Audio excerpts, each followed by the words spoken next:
بسم الله الرحمن الرحيم. الحمد لله والصلاة والسلام على رسول الله. أما بعد، الضابط الرابع من ضوابط الإصلاح لأهل السنة والجماعة السلفيين أن يكون علم المسلم على منهج السلف الصالح.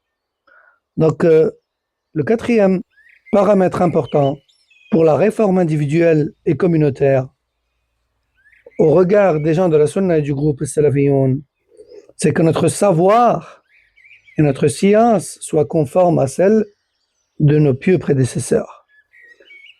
فعن معاوية رضي الله عنه، معاوية بن أبي سفيان، أنه قام فينا فقال: ألا إن رسول الله صلى الله عليه وسلم قام فينا فقال: ألا إن من قبلكم من أهل الكتاب افترقوا على 72 ملة، وإن هذه الملة ستفترق على 73 و72 في النار وواحدة في الجنة وهي الجماعة، فلا سلامة في نهج إلا ما كان عليه الجماعة، وهذا سبيل المؤمنين الذي قال الله فيه: ومن يشاقق الرسول من بعد ما تبين له الهدى ويتبع غير سبيل المؤمنين نوله ما تولى ونصله جهنم وساءت مصيرا. فمن أراد العلم فليلزم سبيل المؤمنين حتى لا يسلك مسالك أصحاب الفرقة والاختلاف من الفرق المخالفة لما كان عليه الرسول صلى الله عليه وسلم وأصحابه رضوان الله عليهم. هذه هي الضوابط الإصلاح التي إذا خالفها من ادعى الإصلاح إنما كان من المفسدين. قال تعالى: وإذا قيل لهم لا تفسدوا في الأرض قالوا إنما نحن مصلحون ألا إنهم هم المفسدون ولكن لا يشعرون. Donc il faut que la science soit conforme à la voie des pieux prédécesseurs. D'après Muawiyah ibn Abi Sufyan radallahu anhu, donc Muawiyah raconte que le prophète sallallahu alayhi wa sallam s'est levé un jour parmi nous et a dit: ceux qui étaient avant vous, parmi les gens du livre, se sont divisés en 72 groupes. Cette communauté, qui est celle des musulmans, se divisera en 73 groupes. Et tous finiront en enfer, sauf un seul.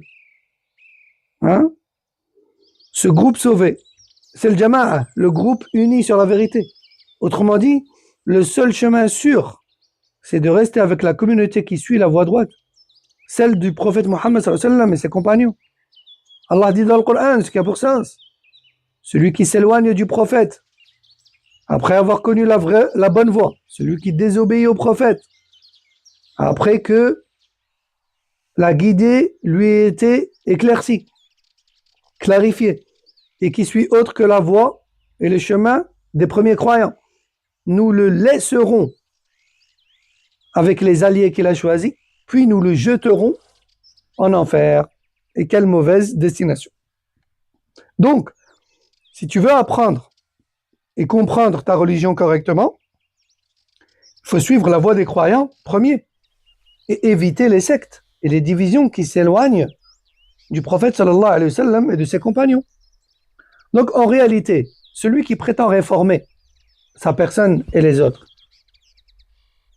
celui qui prétend réformer, en s'éloignant et en éloignant les gens de la voie du prophète sallallahu alayhi wa sallam et de ses compagnons, en fait, il ne fait que semer le désordre, il ne fait que s'égarer et égarer les gens, et non pas de réformer.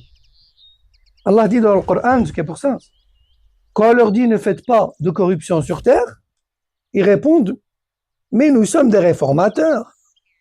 Non, en réalité, ce sont eux les véritables fauteurs de troubles, mais ils ne s'en rendent pas compte. Sourate Al-Baqarah, versets 11 et 12. Donc, en gros, vouloir changer ou moderniser l'islam en s'éloignant de ce qu'ont suivi le prophète sallallahu alayhi wa sallam et ses compagnons, c'est pas la réforme, c'est pas de la réforme, c'est juste du désordre. هذا والله أعلم وصلى الله وسلم وبارك على نبينا محمد وعلى آله وصحبه.